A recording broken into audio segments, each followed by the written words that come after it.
S. Los 5-HT5, 6 y 7 se dice que aún se encuentran en clonación en el cerebro. Los 5-HT5 se dice que es un receptor presináptico que está acoplado a una proteína GI. Y el 6 y el 7 también lo vamos a encontrar en el cerebro, receptor metabotrópico, pero no han sido tan estudiados como estas 4 familias, ¿ya? De ellos, ¿qué nos interesa?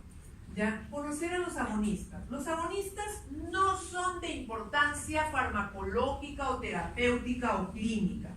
Son de muy poca importancia.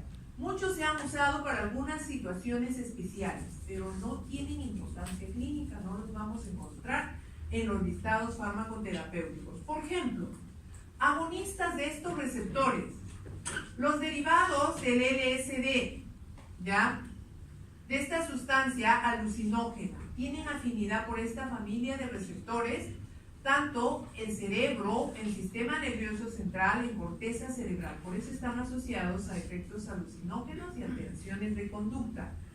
Estos de aquí, este grupo de fármacos que es muy complejo, los derivados del cornezuelo de centeno como ergotamina, ergonovina. Dice que estos muchos son agonistas parciales de receptores, sobre todo de la familia del 5-HT1, que los vamos a encontrar en vasos o en sistema nervioso central, sobre todo ¿ya? Y también son agonistas de receptores 5-HT2 que lo encontramos en músculo liso vascular, por eso se comportan como vasoconstrictores. Otros dicen que son antagonistas no selectivos en músculo liso, se comportan como agonistas y antagonistas. Estos fármacos son muy, digamos, especiales. Ya los vamos a estudiar a muchos de ellos, sobre todo cuando hablemos de farmacología uterina. ¿Ya? La dexenfluramida. Este es un simpático mimético, ¿ya? Una amina, agonista del 5-HT2C, es, digamos, tiene una acción anorexígena, ya suprime o inhibe el centro del apetito. Y este dice que produce liberación de serotonina y bloquea su recaptación. Estos de aquí, que son los ansiolíticos no benzodiazepínicos, buspirona y sus análogos, que aparecieron como un reemplazo de las benzodiazepinas como diazepam, pero no fueron tan útiles, ¿no? Las benzodiazepinas, por su tolerancia, su dependencia física, pues se limita su uso. Tiene muchas ramas, pero estos resultaron con una mayor evidencia de reacciones adversas, ¿ya? Son una alternativa cuando los pacientes ya no toleran las benzodiazepinas. Cisaprida. Cisaprida apareció como un fármaco, como un antiulceroso, como un protector de la mucosa gástrica. Luego se dijo que era muy útil para tratar reflujo en algunos pacientes con tratamientos o con tratamientos quirúrgicos en el tracto gastrointestinal. Entonces, pero frente a los tratamientos convencionales o a otros fármacos para tratar reflujo no tiene ningún beneficio. Es un agonista parcial de los receptores 5-HT4. ¿Ya? Otros fármacos que son agonistas son el sumatriptán, ¿ya? Y sus análogos, estos de aquí, que son agonistas parciales, ¿ya? De la familia de receptores 5-HT1. Estos que se administran por vía oral o subcutánea quizás son los que tienen más utilidad terapéutica, o son alternativos. ¿Para qué? ¿Ya? Para tratar las migrañas que no tienen tratamiento, que no ceden frente a un analgésico convencional o a otro tratamiento, son de elección. Digamos que es una última opción. ¿Ya? Entonces, pero sus RAMs también son bastante graves, diría yo, ¿ya? Porque van a presentar, miren, parestesias, mareos, debilidad muscular, vasoespasmo coronario, arritmias ventriculares. Las podría calificar como leves, moderadas o severas. Diríamos de moderadas a severas, ¿ya? Una arritmia es grave. Entonces allí viene ya la valoración del riesgo-beneficio. Está contraindicado con inhibidores de MAO.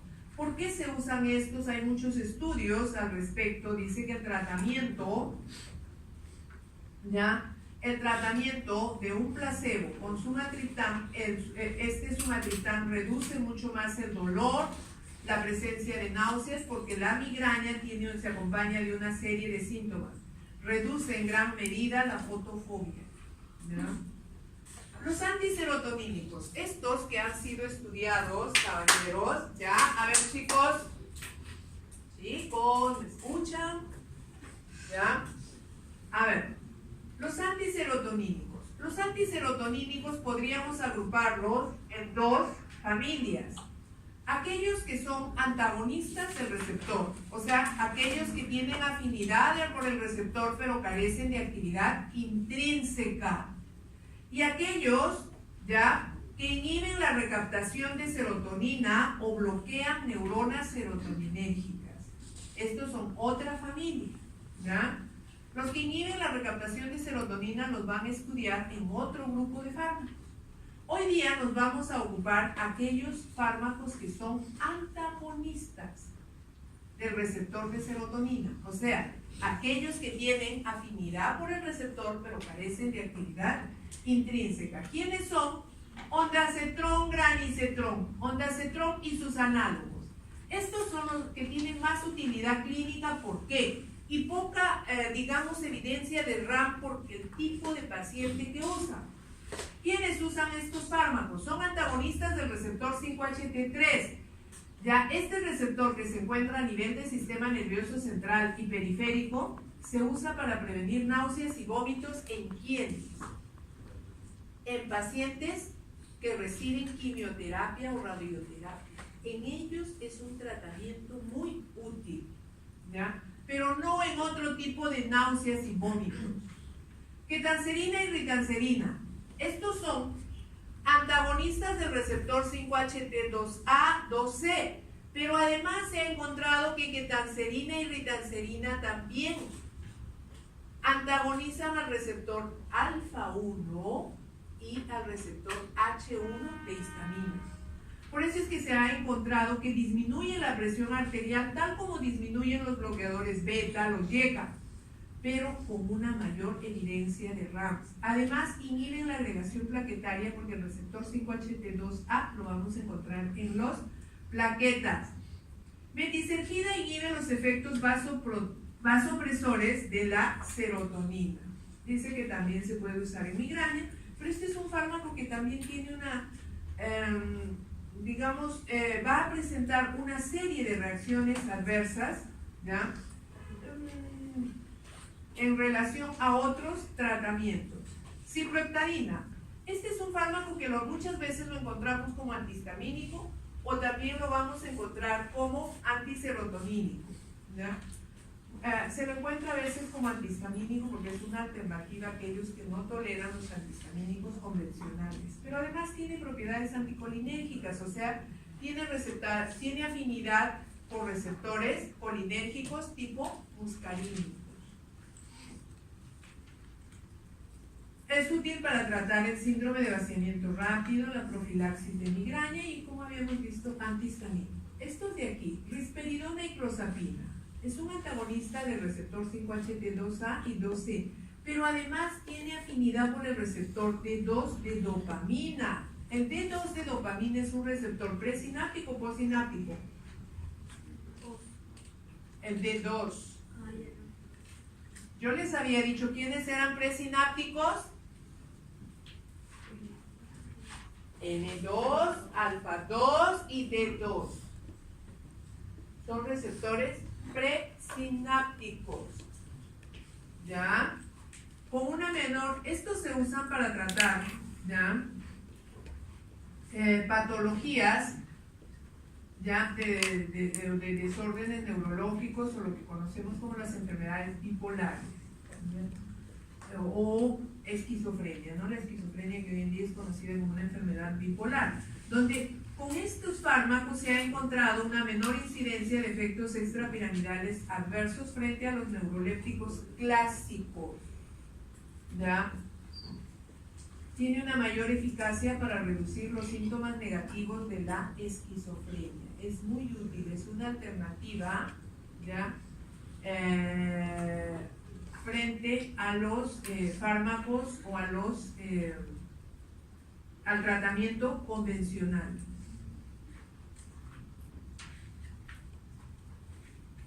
Otro autacoide es la histamina. Histamina,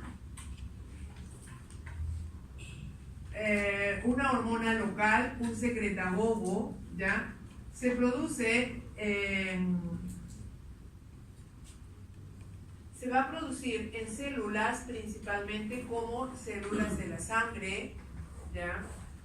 Pulmones, tracto gastrointestinal, ¿ya? Entonces, y también en el sistema nervioso central, donde vamos a encontrar neuronas histaminérgicas, ¿ya? Vamos a encontrar a las neuronas histaminérgicas, ¿bien? Ahora, histamina también se sintetiza a partir de un aminoácido llamado histidina. Entonces, este aminoácido, ¿esencial o no esencial?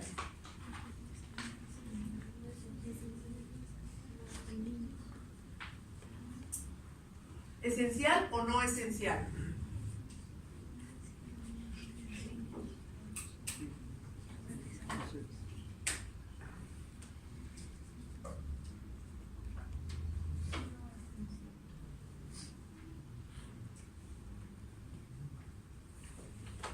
Histidina es un aminoácido esencial, ¿ya? La dieta aporta histidina. Por eso es que muchas veces, por ejemplo, ¿dónde se acumulan estos aminoácidos? En pescados. Por eso es que muchas veces generan reacciones de hipersensibilidad a algunos alimentos, ¿ya? Se acumulan, entonces, estos tipos de aminoácidos, más que otros, además de los antígenos que van a generar.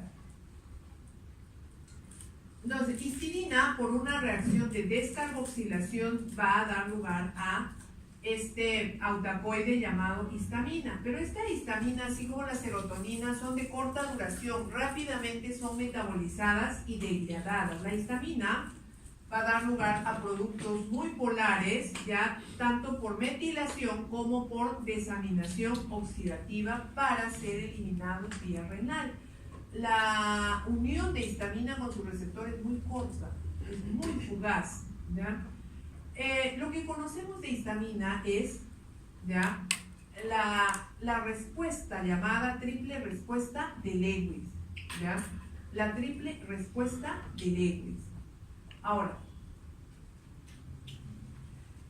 la histamina se almacena, ¿ya?, en este caso en basófilos, se almacena también en neuronas como cualquier otro neurotransmisor. Aquí en basófilos vamos a encontrar almacenada a la histamina, ¿ya? Ingresa un antígeno vía sanguínea, circula un antígeno, ¿ya? Este antígeno se va a unir a un anticuerpo. ¿Quién es el anticuerpo? Chicos, ¿me escuchan? Caballero, ¿qué le pasó? ¿Me escucha?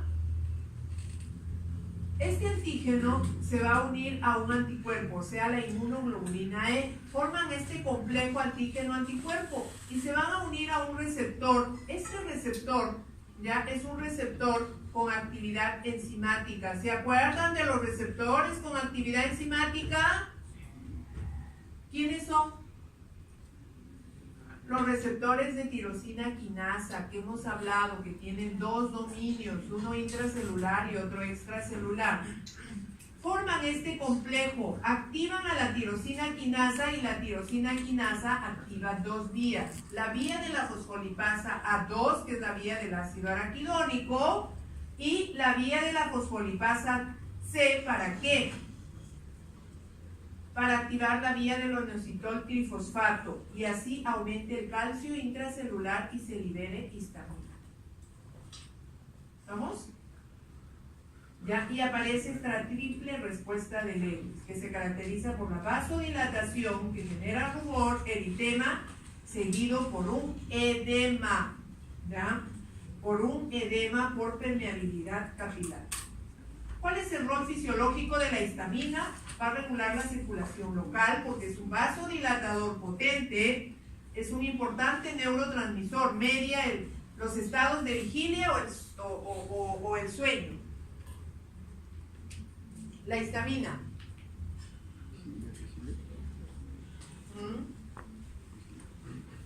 Los estados de vigilia. Ya ven, la dieta es importante. Estimula la secreción, es un secretagogo de ácido clorhídrico y además de otras funciones fisiológicas.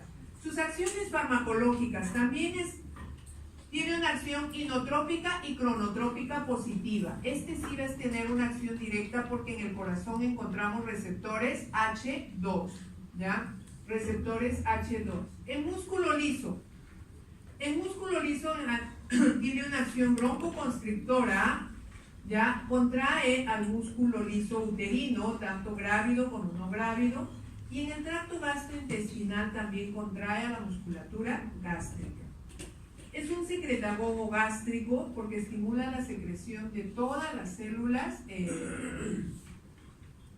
de todas las glándulas, ¿ya? Tanto secreciones pancreáticas y exocrinas. Y en el sistema nervioso central como un neurotransmisor, intensificando los estados de vigilia. La histamina tiene dos receptores bastante identificados, ¿ya? ¿Qué pasa, caballero?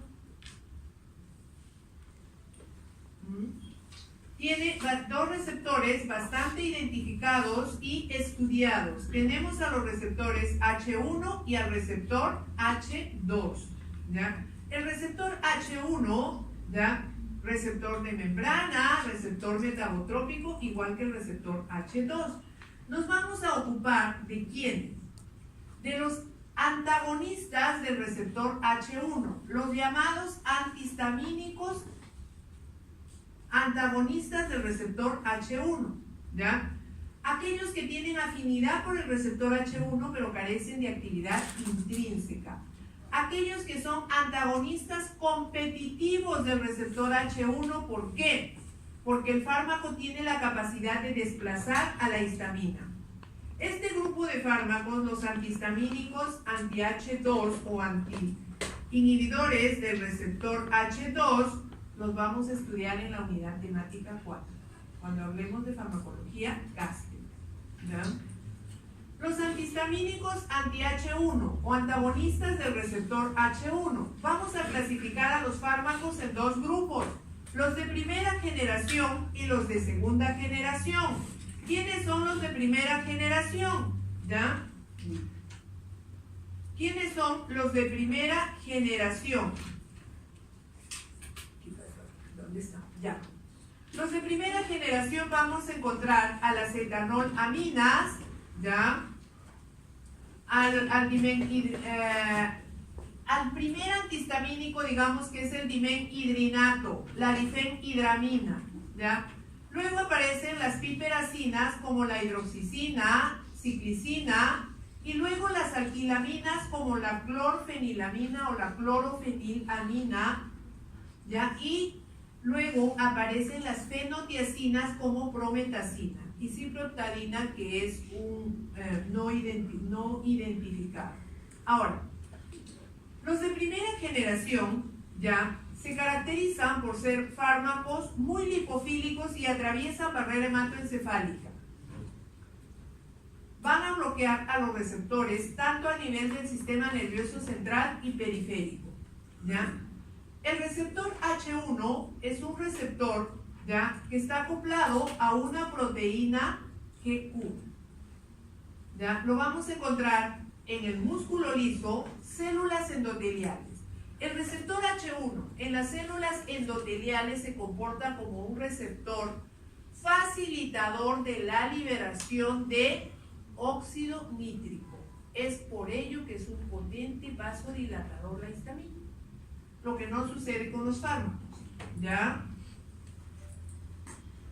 La familia de estos de primera generación, los antihistamínicos de primera generación, no solo tienen afinidad por este receptor, también tienen afinidad por receptores de serotonina como el 5-HT2, receptores adrenérgicos como el alfa-1 y receptores colinérgicos como el M3.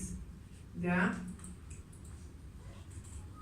Los antihistamínicos, ¿ya?, de segunda anti-H1 o antagonistas del receptor H1 de segunda generación, vamos a encontrar a los derivados de las piperidinas como la fexofenadina, loratadina y cetiricina.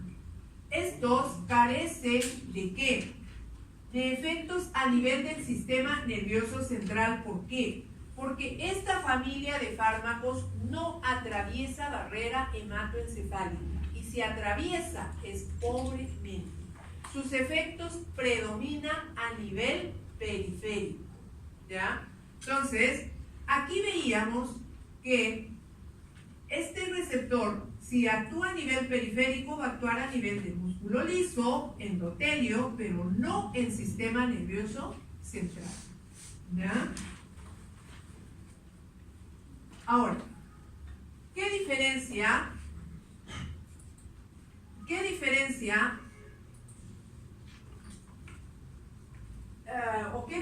farmacocinética encontramos entre los de primera generación y los de segunda generación? Los de primera generación se administran por todas las vías. Por ser muy lipofílicos se absorben bien vía gastrointestinal. ¿Ya? Se administran tanto por vía oral como parenteral.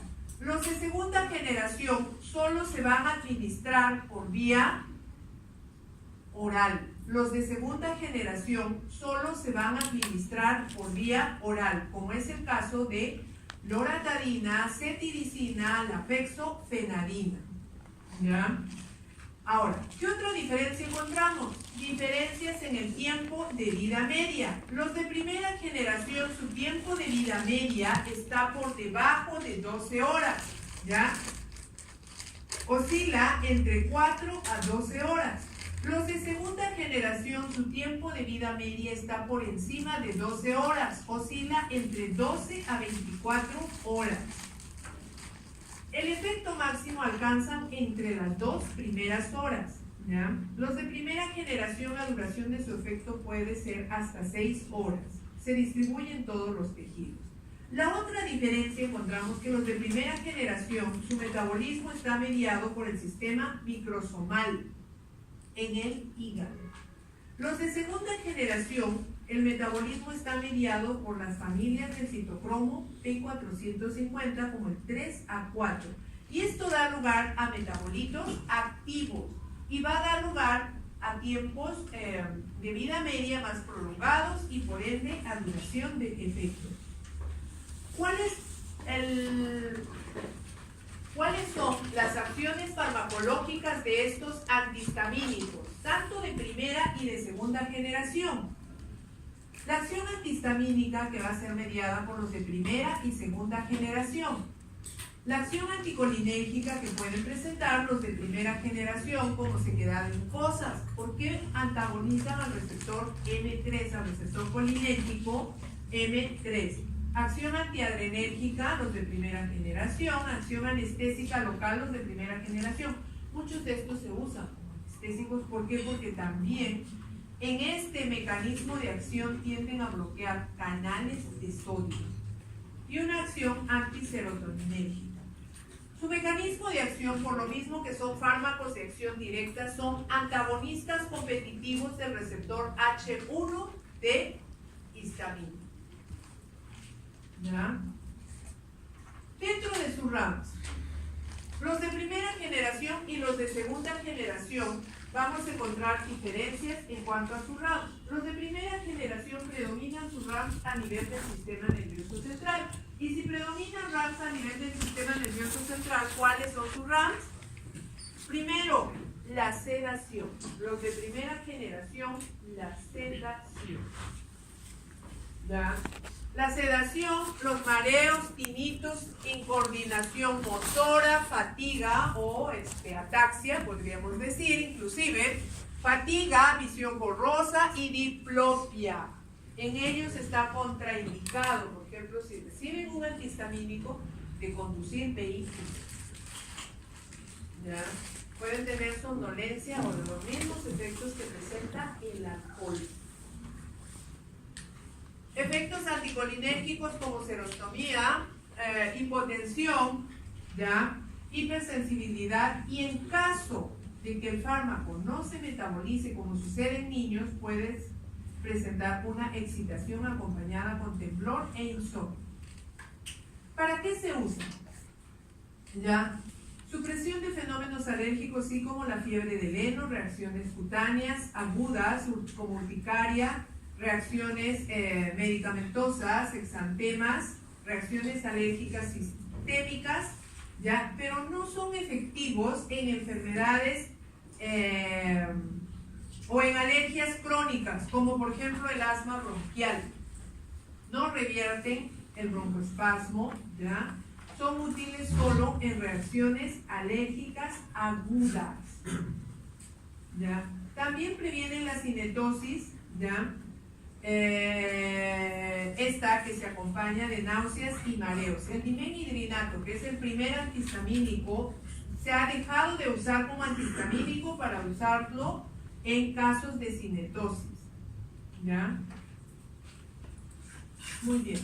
Entonces, otros autacoides que podemos encontrar, tenemos a los eicosanoides como las prostaglandinas. Las prostaglandinas que también tienen acciones farmacológicas y un rol fisiológico, ¿ya? Muy importante. ¿Y por qué también son considerados autacoides? Porque median funciones en el entorno donde se sintetizan. Recordemos que estas prostaglandinas se sintetizan a nivel gástrico, a nivel renal, a nivel vascular, a nivel del músculo liso, el sistema nervioso central, ¿ya? Entonces, vamos a encontrar fármacos que son análogos de las prostaglandinas, sobre todo de la serie 2, que tiene la acción fisiológica o un rol fisiológico en la acción farmacológica.